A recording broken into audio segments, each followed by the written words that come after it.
우리 데살로니가전서 5장 18절 말씀입니다. 데살로니가전서 5장 18절. 데살로니가전서 5장 18절 말씀입니다. 한 구절만 같이 읽도록 하겠습니다. 읽겠습니다. 시작. 모든 일에서 감사하라. 이것이 그리스도 예수님 안에서 너희에 대한 하나님의 뜻이니라. 아멘. 기도하시겠습니다. 살아계신 아버지 하나님, 오늘 한 해 동안 받은 바 은혜를 헤아려 보며 농부의 심정을 가지고 추수의 기쁨을 누리며 하나님 앞에 나아가 감사 예배를 드립니다. 우리는 농부는 아니지만 매달마다 거두어 드리는 수확을 통해서 하나님께서 우리의 필요를 채우시고 공급하시는 귀한 은혜를 생각하게 됩니다. 주님의 도우심이 없다면 살 수 없는 인생인데 주님께서 늘 필요를 채우시고 공급하시는 이 놀라운 이 자연의 섭리를 쫓아 창조주 하나님께 감사와 찬양과 영광을 돌리는 복된 시간 되게 하여 주옵소서. 혹시 우리 중에 아직 예수님을 만나지 못한 분이 계시다면 오늘 예수님을 믿을 수 있는 기회가 되게 하시고 감사의 삶을 살 수 있도록 하나님께서 축복해 주시옵소서. 예수님의 이름으로 기도드립니다. 아멘. 오늘 찬양 대 찬양 감사합니다. 추수감사주일에 우리 찬양 대 찬양이 좀 한국적 가락으로 이렇게 멜로디로 찬양을 했습니다. 근데 그 주제를 보니까 구원입니다. 구원. 정말 구원이라고 하는 것은 우리가 평생을 다 감사해도 다 할 수 없는 주제일 것입니다. 오늘 추수감사주일이지만 추수의 기쁨도 그분이 나의 주되심으로 인해서 오는 그런 감사라고 믿습니다. 미국에서 시작된 이 추수감사주일은 원래는 신앙의 자유를 찾아 신대륙 아메리카로 이주하였던 청교도들이 혹한과 죽음을 동반한 굶주림을 견디면서 추수의 그 첫 수확을 거둔 후 자신들을 도와주었던 인디언들을 초청하여 기쁨과 감사의 마음을 음식으로 나누며 예배를 드렸던 것이 유래가 되어서 오늘날 추수감사절이라고 하는 절기가 시작이 되었습니다. 처음 신앙의 자유를 찾아 메리 플라워를 타고 출발했던 사람들은 총 142명이었다고 합니다.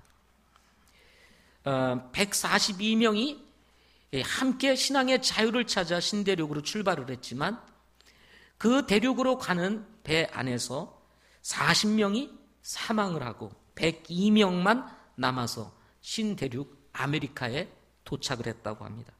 이때 남자가 78명, 여자가 24명이었다고 합니다. 그들이 미국의 동부 플리머스라고 하는 해변에 도착했을 때가 1620년 12월 26일이었다고 합니다. 이미 아메리카에 도착했던 때는 한 달 전이었다고 합니다. 그러나 배를 정박하고 이제 그 육지에 내리려고 하니까 인디언들이 방해를 해서 결국은 정박을 하지 못하고 육지에 내릴 수가 없어서 동부 해안을 끼고 한 달 동안 방황을 한 끝에 플리머스 해변에 내리게 되었다고 합니다. 참 40명의 정말 이웃과 형제 자매들이 배 안에서 세상을 떠나는 참 이 어려운 항해를 마치고 이 플리머스 해변에 이들이 발을 디뎠을 때 그 기쁨, 그 감격, 이것을 어찌 표현할 수가 없어서 그 100여명의 사람들은 그 모래를 막 날리면서 해변의 바위를 붙잡고 하나님 앞에 눈물로 감사의 기도를 드렸다고 합니다. 그때 그 감사의 기도를 드리면서 정말 읽었던 말씀이 시편 100편이었다고 합니다. 시편 100편. 모든 땅들아 너희는 주께 즐거이 소리칠지어다. 즐거움으로 주를 섬기고 노래하면서 그분 앞으로 갈지어다. 주 그분께서 하나님이심을 너희는 알지어다. 우리를 만드신 이는 그분이시요 우리 자신이 아니니 우리는 그분의 백성이요 그분의 초장의 양이로다. 감사와 더불어 그분의 문에 들어가며 찬양과 더불어 그분의 뜰에 들어가서 그분께 감사하고 그분의 이름을 찬송하라. 주께서는 선하시도다. 그분의 긍휼은 영존하며 그분의 진리는 모든 세대에 지속되는도다. 이 찬송, 이 시편을 읊으며 그들은 눈물을 흘리며 하나님 앞에 감사와 찬양과 영광을 올려드렸다고 합니다. 저는 그들이 시편 100편을 특별히 감사의 기도로 드렸던 것은 아마도 마지막 구절일 거라는 생각을 가져봅니다. 주께서는 선하시도다. 그분의 긍휼은 영존하며 그분의 진리는 모든 세대에 지속되는도다. 선하신 하나님께서 비록 희생도 있었고 어려움도 있었지만 결국 신대륙 아메리카에 도착하여 한 달 동안의 그 깊은 방황 속에서 플리머스 해변에 도착하게 하신 그 하나님, 긍휼이 풍성하신 하나님, 선하신 하나님을 그들은 노래했을 것이다 하는 것입니다. 그러나 대륙에 도착한 것으로 고난은 끝나지 않았습니다. 오히려 플리머스 해변에 도착한 이후 고난은 또다시 시작이 되었습니다. 추운 겨울을 지나고 봄을 지나 추수하기까지 굶주림과 풍토병을 이기지 못하고 또다시 한 사람 한 사람 세상을 떠나기 시작을 했습니다. 이듬해 한 해가 지난 후 추수의 기쁨을 거두는 그 순간 이미 그 기간에 이르기 전까지 44명의 가족과 형제 자매들이 세상을 떠났다고 합니다. 8일에 한 명꼴로 장사를 지내는 그야말로 정말 낙심과 절망의 환경 속에서 피어난 감사의 꽃이요 감사의 열매가 바로 추수감사였던 것입니다. 이렇게 이 감사의 꽃, 절망과 낙심과 그 어려운 상황 속에서 피어냈던 이 추수감사의 꽃은 그들의 신앙의 승리이며 믿음의 승리이며 그리고 하나님의 인도하심에 대한 승리였다는 것입니다. 우리가 잘 알고 있는 본문의 말씀은 데살로니가전서 5장 18절 말씀에서는 모든 일에 감사하는 것이 하나님의 뜻이다 라고 이야기를 합니다. 좋은 일, 나쁜 일, 기쁜 일, 슬픈 일, 다양한 일들이 우리 주변에서 일어나고 다가왔다가 사라지지만 그 모든 일들에 대해서 감사하는 것이 하나님의 뜻이다 하고 말씀하고 있는 것입니다. 8일에 한 명꼴로 사랑하는 형제 자매를 장사 지내마야 했던 성도들이 피어낸 이 감사의 꽃이며 열매였던 이 추수감사절에서 우리가 배워야 할 것이 무엇일까요? 감사에 대해서 이 말씀을 준비하면서 묵상을 좀 해보았습니다. 누워서도 걸으면서도 차를 타고 가면서도 감사의 의미가 뭘까 하고 생각을 해보았습니다. 이때 몇 가지를 생각하게 되었습니다. 하나는 감사는 세상보다 아니 내 자신보다도 하나님을 더 사랑한다는 믿음의 표현이다 하는 것이었습니다. 우리는 육신적인 것과 영적인 것 사이에서 살아갑니다. 우리 내면에도 육신적인 것이 있고 영적인 것이 있어서 늘 이 사이에서 우리는 갈등하며 살아갑니다. 육신적인 것을 선택할 것인가 영적인 것을 선택할 것인가 이 충돌은 피할 수가 없습니다. 땅의 것과 하늘의 것 사이에서 우리는 살아갑니다. 땅의 것을 따라갈 것인가 아니면 하늘의 것을 추구할 것인가. 우리는 이 세상의 땅을 믿고 살아가면서 땅의 것이 우리의 마음속에 크게 다가올 때가 있습니다. 하늘의 것은 눈에 보이지 아니하기 때문에 그것은 저 멀리에 있는 것 막연한 것처럼 여겨서 당장 급한 것 땅의 것이니 이걸 취해야 되는 거 아닌가라는 이런 갈등, 이런 충돌을 우리는 경험하면서 살아갑니다. 성경은 그때마다 이렇게 말씀합니다. 먼저 그의 나라와 그의 의를 구하라. 먼저 그의 나라와 그의 의를 구하라. 그러나 육신에서는 이렇게 말합니다. 야, 그것은 하나님의 말씀이고 먼저 내 자신과 세상의 일을 구해야지. 먹고 사는 문제, 이 세상의 문제 먼저 해결하고 하나님도 하나님이지 그러지 마 하는 이런 육신의 음성이 우리에게 들려오게 되는 것입니다. 이럴 때 우리는 어떻게 해야 될까요? 우리가 감사를 잃어버리는 이유는 바로 이런 사이 속에서 일어나는 갈등 때문일 것입니다. 송명희 시인이 있습니다. 여러분도 잘 아는 시인이죠.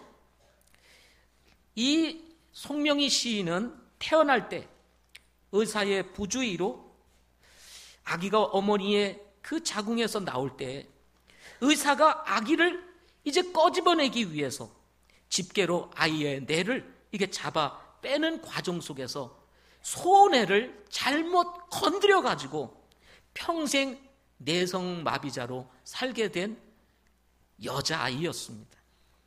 집은 몹시 가난했습니다. 태어난 아기가 내성마비가 되었다는 사실에 실망한 아버지는 술을 즐겨하며 살았습니다. 그 괴로움을 잊기 위해서 술을 마시고 흡연을 하고 또 가정을 살려야 되니 또 가서 일을 하면서 과로로 그만 병이 들고 말았다고 합니다.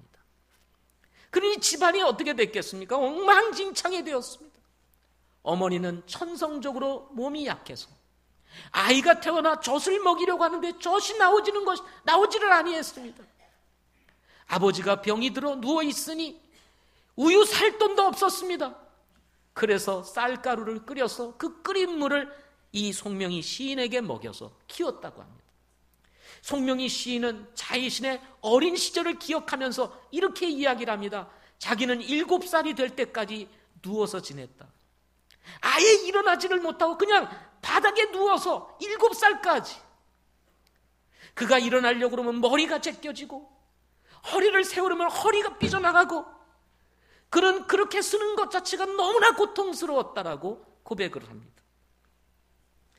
어머니는 딸을 고치기 위해서 은사집회란 은사집회, 유명한 은사집회는 다 쫓아다녔다고 합니다. 어찌하면 이 딸을 고칠 수 있을까?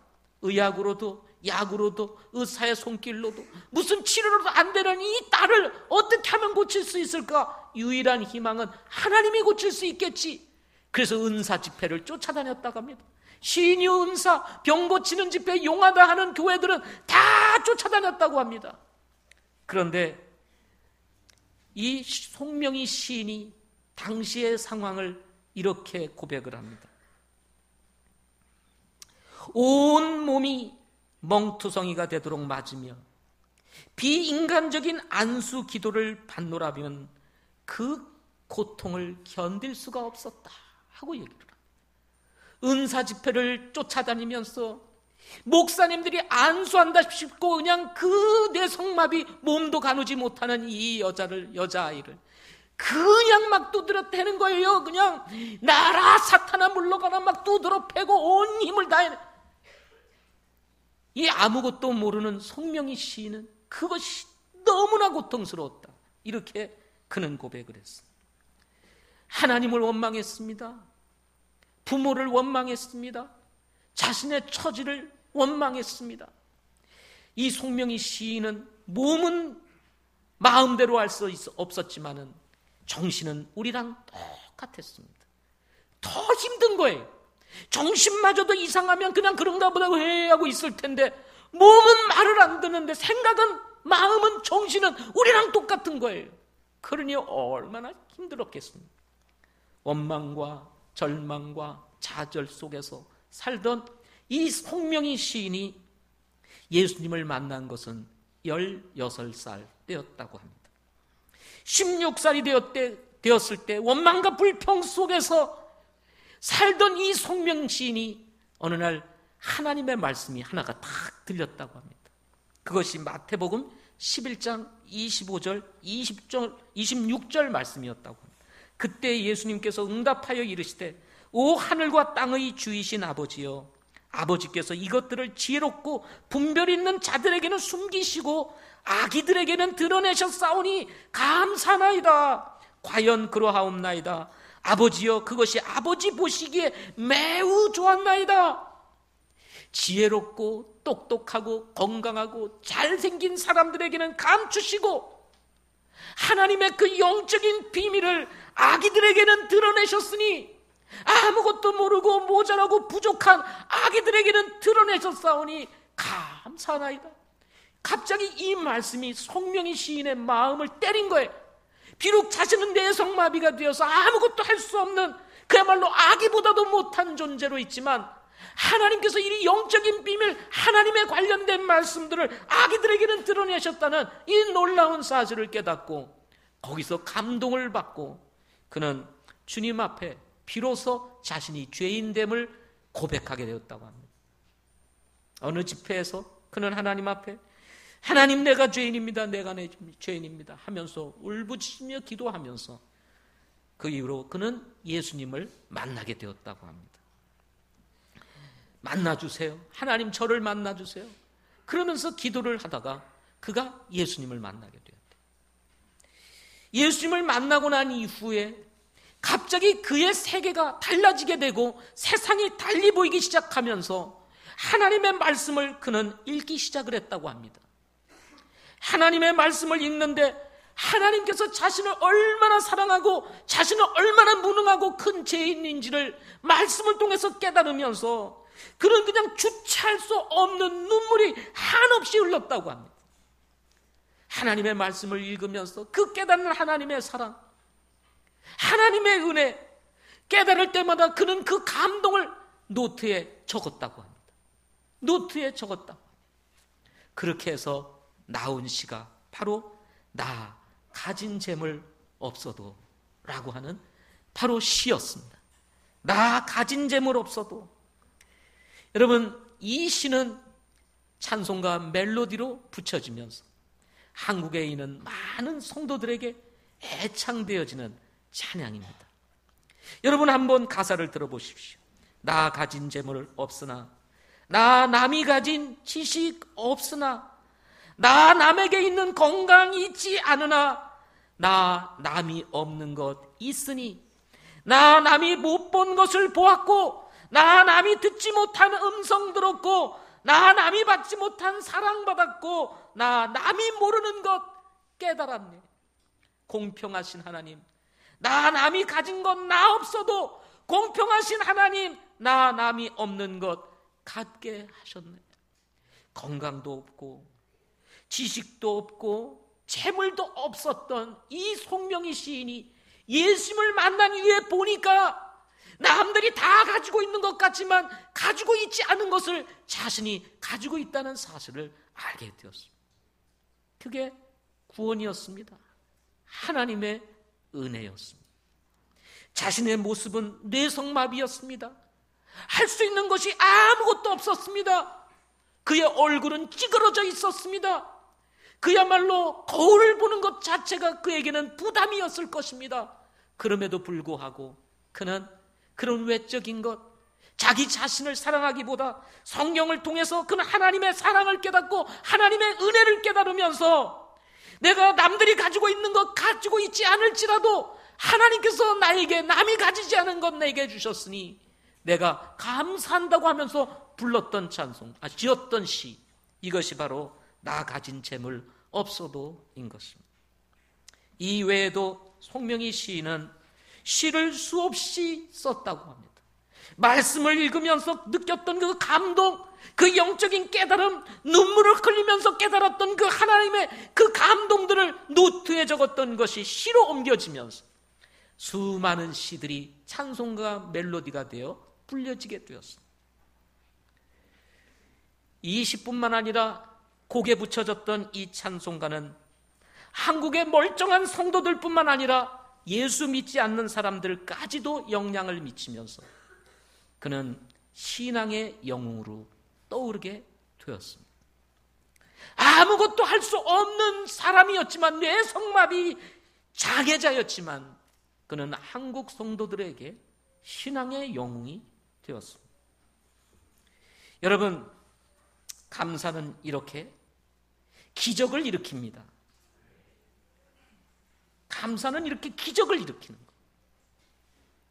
무엇으로 보나 불평과 원망에 가득 차 살아야 했던 이 송명희 씨, 예수님을 만나고 보니까 자신의 모습보다도 세상에 어떤 것을 가진 것보다도 자신이 하나님 안에 있다는 사실이 너무 감사해서 눈물을 흘리며 감동하며 깨닫는 것마다 시로 옮겨 적으니 그 시가 기적이 되어서 사람들에게 영향을 끼치고 많은 그리스도인들에게 희망을 던져주고 믿음의 용기를 불어넣어줄 수 있는 은혜로 다가가게 돼요. 많은 성도들에게 힘을 주고 위로를 주는 메시지가 되었다는 것입니다. 이렇게 예수님을 만난 후 세상 것보다 더 하나님이 더 귀한 분이라는 사실을 깨닫는 사람들만이 할 수 있는 것, 그게 뭐냐? 감사인 것입니다. 여러분, 우리가 이런 분들 될 수 있기를 바랍니다. 너무 외적인 것, 세상에 가진 것, 세상에 있는 것 못 가져서 불평과 원망이 아니라 오히려 세상 사람들이 가지고 있지만 가지고 있지 않는 것 우리가 가졌으니 여러분 어떻게 해야 됩니까? 감사해야죠. 저는 이 감사의 의미를 생각하면서 또 한 가지를 생각했습니다. 그것은 감사는 하나님의 선하심을 믿는 믿음에서 나오는 열매다. 플리머스 해변에 도착했던 청교도들이 그 모래를 날리며 바위를 부여잡고 시편 100편을 외우며 눈물의 감사 기도를 드릴 수 있었던 것은 바로 그들을 인도하셨던 선하신 하나님 때문이었습니다. 알 수 없는 것이 인생입니다. 알 수 없는 것이 인생이에요. 예수님을 믿는다고 해서 여러분 인생을 압니까? 어떤 일이 벌어지는지 아세요? 잘 모르죠. 참 우리가 어떤 일을 만날지 알 수 없는 것이 인생입니다. 문유식 형제를 우리가 놓고 지금 기도하고 있습니다. 문유식 형제는 일본에 갔다가 예수 믿고 구원받은 후 일본 선교에 대한 하나님의 부담을 가지고 한국으로 역으로 신학 유학으로 와서 이곳에서 성서침례 신학교를 졸업하고 다시 일본으로 돌아간 형제입니다. 물론 일본에서의 여러 가지 삶에 적응을 하지 못하고 참 그 사역을 제대로 이어가지 못하는 상황 속에서도 문희식 형제는 일본 선교에 대한 이끝만은 놓치지를 않았습니다.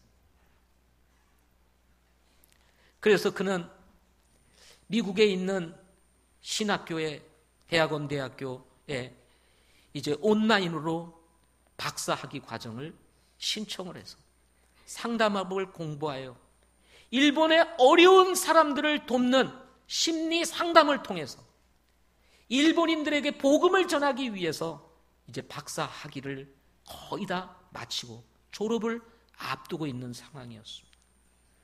그런데 갑자기 몸이 안 좋아서 괜찮겠지 생각을 하는데 계속 안 좋아지니까 병원에 갔더니 벌써 이미 너무 많이 퍼져 있는 거예요. 결국 위암 말기 판정을 받게 되었습니다.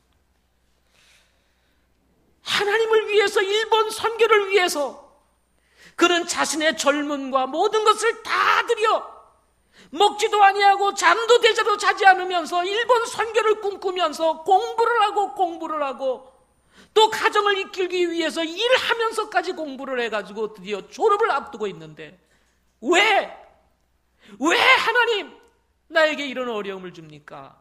라고 하는 이 질문이 자연스럽게 던져지지 않겠어요? 김덕희 자매님 아버님이 계단에서 넘어지셔서 뇌출혈이 일어나게 되고 그 일로 인해서 수술이나 2번씩이나 했음에도 불구하고 지금 의식이 깨어나지 않고 있습니다. 왜 하나님 이런 일들을 우리에게 일으키실까요? 라고 하는 질문을 우리는 할 수 있습니다. 심지학 부처님께서 침대에서 일어나시다가 낙상을 하셔가지고 중환자실에 가게 되고 지금도 집에서 지금 쉼을 하면서 지금 회복을 기다리고 있습니다.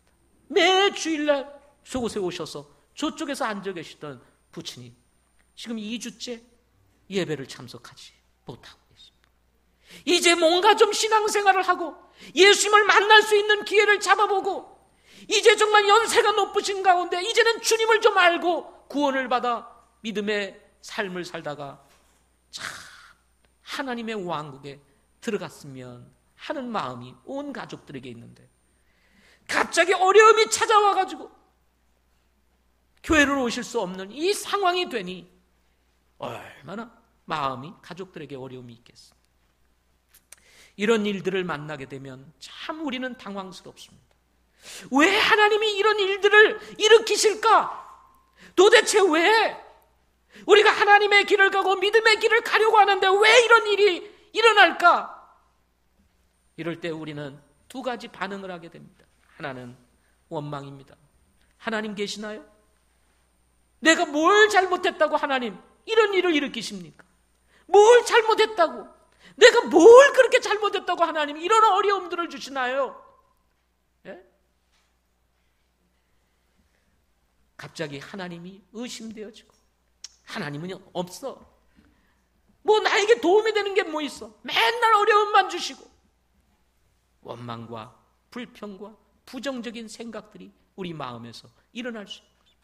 그런데 어떤 사람들은 이런 고난, 이런 어려움, 어떻게 보면 좌절과 절망할 수밖에 없는 이런 상황 속에서도 잠잠히 하나님을 바라보며 왜 하나님께서 이런 일을 나에게 허락하셨을까? 내 자신을 돌아보고 살펴보면서 가만히 보니 이 하나님의 뜻이 있고 계획이 있는 거예요. 그래서 오히려 지금의 고난을 감사하며 묵묵히 받아들이고 믿음으로 통과하려고 하는 분들도 있더라는 것입니다. 어떤 사람은 이렇게 생각할 겁니다. 무슨 감사? 이렇게 어려운데 무슨 감사? 정신이 나간 거야. 지금은 불평하고 원망해도 부족함이 없는데 무슨 감사? 정신이 나갔구만 하고 생각할 수가 있을 것입니다. 그러나 진짜 감사는 절망의 상황에서 피어나는 열매라고 하는 것입니다. 그러면 그 절망의 상황, 나쁜 것이 찾아오고 어려움이 찾아오고 고난이 찾아왔는데도 불구하고 그 고난 앞에서, 그 절망 앞에서 감사할 수 있는 이유가 어디에 있을까? 그것은 바로 하나님은 선하신 분이시기 때문이라는 사실인 것입니다. 하나님은 선하신 분이시다. 하나님은 항상 최선으로 우리를 인도하시는 분이시다. 그분은 죽으신 분이 아니라 살아계시고 지금도 역사하시며 현재 우리의 삶에서 볼 때는 나쁘고 불리하고 어려운 환경 같지만 거기에는 최선을 인도하시는 하나님의 계획이 있을 것이다라고 하는 믿음 때문인 것입니다.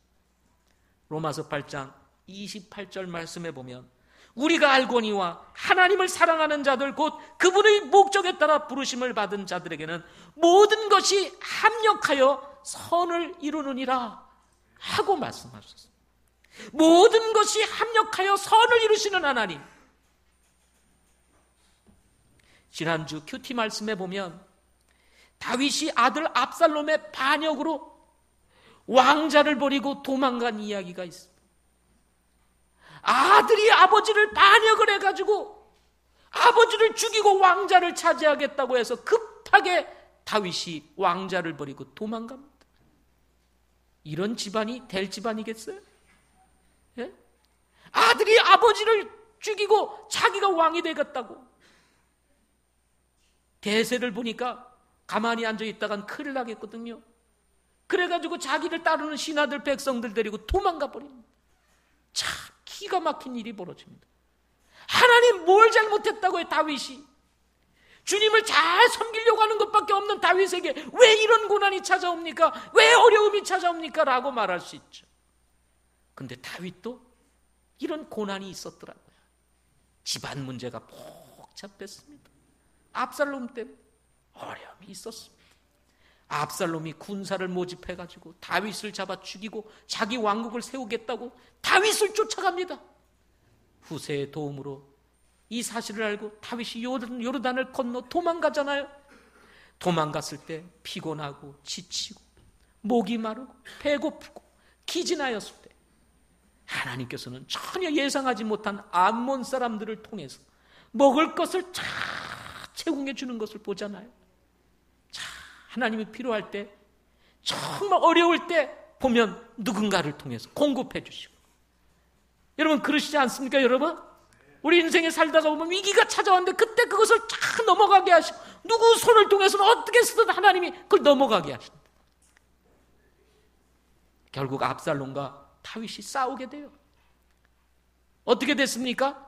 다윗이 대승을 하게 되고 다시 왕권을 찾아 돌아오게 되는 하나님의 그 선하심을 우리는 보게 되는 것입니다. 고난이 있다고 하나님이 우리를 버린 것이 아닙니다. 절망의 상황에 들어갔다고 해서 하나님이 우리를 포기한 것이 아닙니다.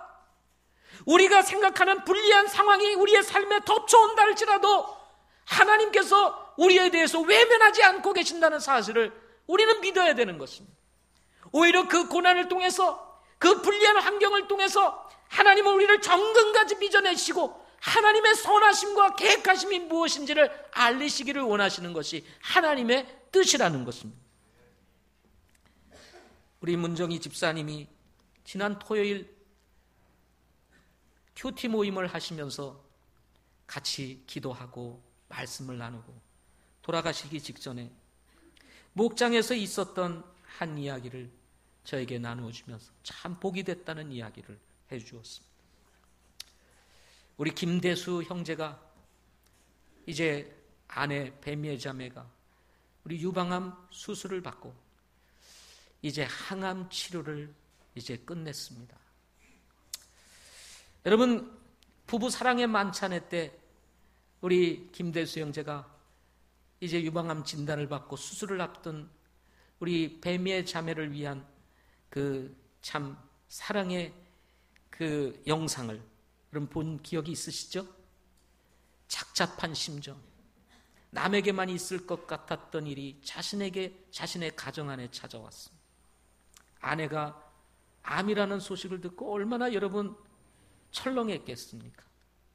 착잡한 심정 속에서 아내를 위한 글을, 영상을 한번 찍어서 좀 보내달라고 그러니까 차 안에서 홀로 차 안에서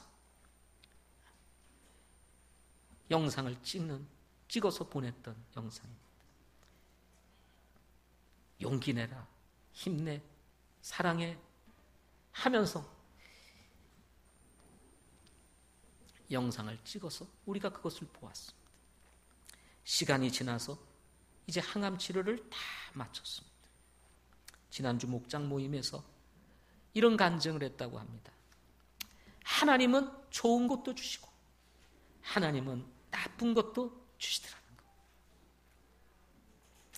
좋은 것도 주시는 하나님, 나쁜 것도 주시는 하나님.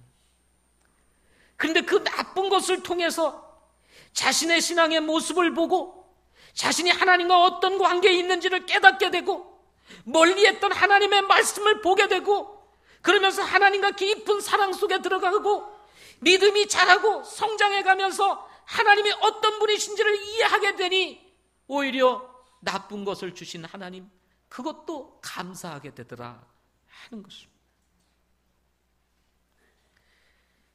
그 간증을 들으면서 오랜 시간 목장 모임에서 함께 했던 그 시간들에 대한 보람을 느끼게 되고 감사가 되었다 하시는 말씀을 주셨습니다.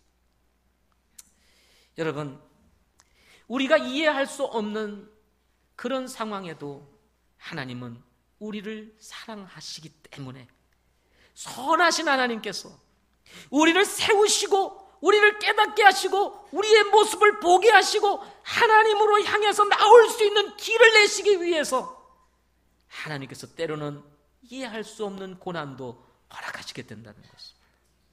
그래서 감사할 수 있는 거예요. 아멘. 이렇게 감사는 참으로 낙심과 절망의 상황에서도 하나님의 선하심, 최선으로 인도하시는 하나님, 우리를 정말 목자되셔서 인도하시는 그 하나님을 믿는 믿음으로 인해서 피어나는 열매다 하는 것입니다. 여러분, 이런 열매 맺으실 수 있기를 바랍니다. 마지막 생각했던 것은 감사는 하나님의 주인 되심을 인정하는 영적인 반응이다 하는 것입니다. 구원받고 변화되어 예수님을 주인으로 받아들이지 않으면 절대로 할 수 없는 것 한 가지가 있다면 그것은 감사입니다. 좋을 때야 누구나 감사하겠죠. 그것은 안 믿는 사람들도 다 그렇게 합니다. 월급이 쑥쑥 올라가 보세요. 감사돼요, 안 돼요? 하는 일마다 쫙쫙 잘 풀립니다. 감사가 되겠어요, 안 되겠어요? 입이 찢어지고 눈은 올라가고 막 난리가 나겠죠. 얼마나 좋겠어요. 예? 장가를 못 가다가 정말 아름다운 자매를 만나가지고 딱 장가를 가요. 얼마나 감사가 되겠습니까? 예? 근데 어려울 때, 고난이 많을 때 감사하는 것은 아무나 할 수 있는 게 아닙니다. 그것은 예수 믿고 구원받은 사람만이 할 수 있는 것이다 라는 생각을 가져요. 오히려 믿지 않는 사람들은 고난이 잔뜩 밀려왔는데 그래도 감사해요. 제가 미쳤나? 이렇게 생각할 거예요. 정신이 나갔구만. 지금이 어떤 때 내가 감사해? 이럴 거예요. 그러나 예수 믿는 사람들은 다릅니다. 어떤 이유로든 감사할 수 있는 것은 지금의 절망적인 상황보다도 하나님께서 우리에게 베푸신 은혜인 것입니다. 우리를 죄에서 구원해 주시고 하나님의 자녀 삼아 주시고 영원한 하늘의 왕국을 하나님께서 우리에게 유업으로 남겨주셨다는, 물려주셨다는 이 놀라운 사실만을 생각해도 여러분 감사하지 않으시겠어요? 오늘 하나님께서 내 생명을 취하신다 할지라도 내가 하늘의 왕국에 들어갈 수 있다는 이 놀라운 사실이 감사가 되지 않냐는 거예요. 내가 10년, 20년, 30년 이 세상에서 목숨을 연장하는 것보다도 영원한 하나님의 나라에 들어간다는 이 사실이 여러분 감사가 되지 않냐요. 그래서 찬송가 작가 중에 한 사람은 이렇게 노래했습니다. 주 예수보다 귀한 것은 없네. 이 세상 부귀 바꿀 수 없네. 영 죽을 내 대신 돌아가신 그 사랑 잊지 못해. 세상 즐거움 다 버리고 세상 자랑 다 버렸네. 주 예수보다 귀한 것 없네. 예수 밖에는 없네 하고 노래한 것입니다. 저희 교회에서 신실하게 주님을 섬기고 계시는 이창우 형제님 부부가 여기 계십니다.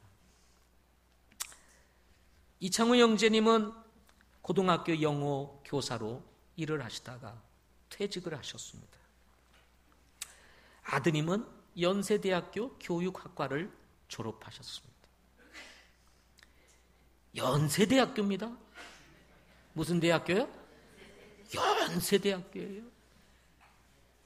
근데 이 연세대학교를 졸업했는 아들이 알 수 없는 이유로 걷지를 못하는 거예요. 갑자기 걷지를 못하세요.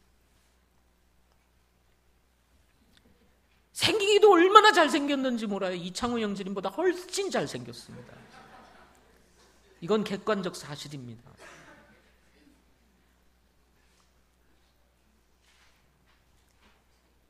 체격도 사실은 키도 아주 자매들이 좋아할 만한 키입니다. 아주 스탠다드예요. 그런데 문제는 뭐냐면 걷지를 못하는 거예요. 병원에 가서 온 병원을 다 찾아다니면서 진찰을 해보고 다 해도 무슨 이상한 변병이 나오는데 그렇잖아요. 저는 알 수가 없습니다. 이유를 참 찾기 쉽지 않은, 이해할 수 없는, 걷지를 못하는 거예요. 제가 이렇게 보면 당장 걸을 수 있을 것 같아요. 당장. 그런데 못 걸어요. 자, 얼마나 기가 막힌 일이겠습니까? 이창우 형제님은 선천적으로 몸이 약하신 분이십니다. 그죠? 생기셔도 이렇게 보셔도 약하게 보이시잖아요. 이렇게 뵈셔도 약하게 뵈십니다. 그래서 주변에 있는 사람들은 일찍 세상을 떠날 거다 하고 얘기를 했다고 합니다. 그런데도 지금 하나님의 은혜로 여전히 건강하게 지내십니다. 참 돌아보면 감사할 거리가 없습니다. 따님이 계신데 따님은 결혼을 하셨습니다. 근데 무슨 이유인지 부모님에게 상처를 받았다 해가지고 온통 부모님에 대한 원망과 불평이 많으십니다. 결혼을 해서 자녀를 낳는데 자녀를 엄마가 키워야죠. 그죠? 자녀를 낳았으면 누가 키워야 돼요? 엄마가 키워야죠. 근데 할머니한테 할아버지한테 갖다 맡겨놓고 키우라는 거예요. 자, 자식이니 죽이지도 못하고 살리지도 못하고 그래 또 아이를 키우시는 거예요. 기분 좋으면 데려가고 기분이 안 좋으면 갖다 맡기고. 자, 감사할 것이 보면은 그냥 보시면 많을 것 같죠? 다복한 것 같으시죠? 우리 김강자 자매님은 늘 얼굴에서 미소가 끊이지를 않습니다. 예? 밤새 아이 시중 들고 저기 걷지 못하는 또 아들 시중 들고, 이창호 형제님은 몸도 사실 약하신데 또 아들 운동시킨다고 수영장이다 뭐다 막 다 데리고 다니면서 하시고 참 힘드십니다. 생각하면 내가 어쩌다 자식을 이렇게 낳아가지고 하면서 정말 사는 것 자체가 의미가 없고 그야말로 절망적인 것 같고 미래가 보이지 않고 삶이 불투명하고 그러니 뭐 감사거리가 있겠습니까? 그런데도 이창호 형제님은 조금만 좋아지는 것이 있으면 그걸 감사하다. 그래도 하나님이 이거 주셔서 감사하다. 하나님이 이거 주셔서 감사하다. 늘 감사 얘기를 합니다. 그래서 우리 이창호 형제님이 요즘 벌이는 운동이 있는데 그게 뭐냐면 감사 운동이에요. 감사 운동. 감사하자. 감사하자. 그래서 정말 우리가 보면 감사할 게 없어요. 제가 보면. 그런데도 보면은 감사하자. 감사하자. 최근에 감사 나눔 신문이라는 것이 있는가 봐요. 근데 이창호 형제님이 기고를 해가지고 이 추수감사 주일이 딱 되는 때에 100가지 감사 해가지고 감사 100가지가 여기 나와요. 100가지가. 이 신문이 부족해가지고 한 면이 다 돼가지고 부족해가지고 지면이 다 실을 수가 없어가지고 50몇 가지 하다가 쭉 줄이고는 98, 99, 100 이렇게 해놨어요. 100가지 감사. 감사를 표현하게 되어 행복합니다.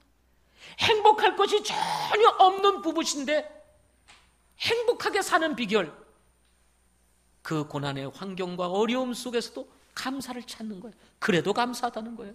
이런 것이 있어서 감사, 저런 것이 있어서 여기 보면 참 감사의 내용들이 쫙 실려 있어요. 감사 100가지를 적고 그 옆에 소감문을 이렇게 적었습니다. 소감문 타이틀은 이거예요. 당신 그동안 수고 많았어요. 고마워요. 하고 아내에 대한 그 감사의 마음을 전달하면서 이런 내용을 여기 적었습니다. 자연 속의 문화도시 광명으로 이사와서 사랑과 감동이 넘치고 성경 말씀대로 복음 전하는 큰빛교회를 만나 불행한 일이 끊임없이 일어날 때마다 말씀에 의지하며 기도하는 습관을 가지게 되었습니다. 차츰 엉클어진 마음이 정리되어 마음이 차분해지고 회복되어 우울증에서 벗어나 폐 기능도 좋아지고 신체 나이가 10년이나 젊어지는 기적 같은 일이 생겨서 감사할 뿐입니다. 광명으로 이사 오시면서 성서침례교회를 찾다가 저희 교회를 찾아서 오셨어요. 우리 교회 만난 것이 두 분에게 있어서는 축복이라고 감사라고 얘기를 하면서 여기에서 정말 우울증과 여러 가지 환경 속에 있어서 정말 시달리는 것들이 신앙을 통해서 극복하고 회복이 되고 감사가 생겨나니까 폐 기능도 좋아지고 그러면서 신체 나이가 10년이나 젊어지게 되었다. 사람이 몸이 망가지는 것은 몸이 힘들어서가 아니라 마음이 힘들어서 몸이 망가집니다. 암도 스트레스로 인해서 생기고 그렇지 않습니까? 마음이 힘드니까 질병이 오는 거거든요. 근데 우리 이창호 형제님의 가정을 들여다보면 겉모습과는 다르게 감사거리가 전혀 없는 가정이에요. 우리가 볼 때는 그렇게 안 보이시죠? 근데 실제로 안으로 들어가 보면 정말 힘든 삶을 보냅니다. 일주일이 그냥 손살같이 사라집니다. 이 두 자녀를 돌보다가 거기다 손자까지 손녀까지 돌보면 잠도 제대로 못 자. 그런데도 감사하며 사니 웃음도 잃지 않고 신체 나이도 젊어지고, 그리고 여러분 이 믿음 안에서 사는 것이 얼마나 행복한지를 담고 있는 이 내용을 보게 되는 것입니다. 왜냐하면 주님 때문입니다. 그분이 소망이고 그분이 축복이기 때문에 그렇습니다. 주님 붙잡지 않으면 아마 지금 견딜 수 없을까요? 주님 의지할 수 있는 것이 없었다면 아마 지금 견딜 수 없을 것입니다. 그러나 소망 되시고 생명 되시고 우리의 주인 되신 주님이 계시니 그분 붙잡으니까 여러분 오늘을 견딜 수 있고 감사할 수 있게 되는 거예요. 이 환경을 오히려 감사로 행복으로 바꾸는 기적을 지금 만들어내면서 사시고 계시는 것입니다. 그래서 결론적으로 감사는 기적이다. 감사는 뭐다? 기적이다. 낙심과 절망의 상황에서 감사는 보기 어려운 열매이기 때문인 것입니다. 이 보기 어려운 열매, 감사할 수 없는 상황에서도 피어나는 이 감사의 꽃, 감사의 열매, 기적이 아니고 뭐겠습니까? 올해도 하나님께서 변함없이 우리를 인도해 주셨습니다. 여기에 뭐 이렇게 과일도 있습니다. 쌀도 있고 배추도 있고 맛있는 메론도 있고, 못 먹으면 어때요? 하나님이 주셔서 우리가 양식이 있어서 오늘 먹을 수 있다. 가지껏 감 못 먹으면 어떻고, 귤 못 먹으면 어떻고, 맛있는 저 자몽 못 먹으면 어떻습니까? 그래봐야 20년, 30년이에요. 내가 예수 믿고 천국 갈 수 있고 영원한 하나님의 나라에 들어갈 수 있다는 이 사실, 내가 예수 믿고 있다는 이 사실만으로도 여러분 감사하지 않습니까? 저도 말씀을 생각하면서 내가 감사할 게 뭘까 하고 목양실에서 생각을 해보았습니다. 그랬더니 이것저것 다 패하고 감사할 수 있는 것 한 가지가 내 마음속에 그냥 쑥 들어오더라고요. 복잡하게 고민할 것도 없이. 그게 뭐냐면 이런 생각이 버뜩 들었습니다. 숨 쉬고 있는 것만 해도 감사하다. 내가 숨 쉬고 있다는 것만 해도 감사하다. 내가 존재하고 있다는 것만 해도 감사하다. 내가 주님을 찬양할 수 있다는 것, 주님을 예배할 수 있다는 것, 우리 가족이 있다는 것, 우리 사랑하는 성도들과 함께 할 수 있다는 것, 믿음의 동역자들과 우리 목사님들과 교제할 수 있다는 것, 내년을 기약하며 오늘도 우리가 같이 추수감사 예배를 드릴 수 있다는 것, 이런 거 하나하나 생각하니 감사한 거예요. 여러분, 우리가 숨 쉬고 있는 거 기적 아닙니까? 이거 얼마나 놀라운 기적입니까? 이것만으로도 우리가 감사하다 이거지. 예수 믿고 구원받고, 이거는 뭐 말할 수 없는 감사. 2017년이 지나가고 있습니다. 혹시나 여러분 감사를 잃어버리고 있다면 회복하시기를 바랍니다. 삶의 원망과 불평과 부정적인 생각에 가득 차 있다면 이제 내려놓으시기 바랍니다. 오히려 그 환경을 감사로 바꾸어서 기적을 창조하는 여러분 되시기를 바랍니다. 주님으로 인해서 행복하고, 주님으로 인해서 기쁘고, 주님으로 인해서 즐거워하는 우리 큰빛 가족들 다 되시기를 바랍니다. 기도하겠습니다.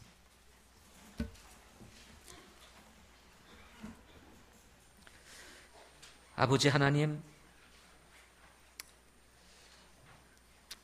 오늘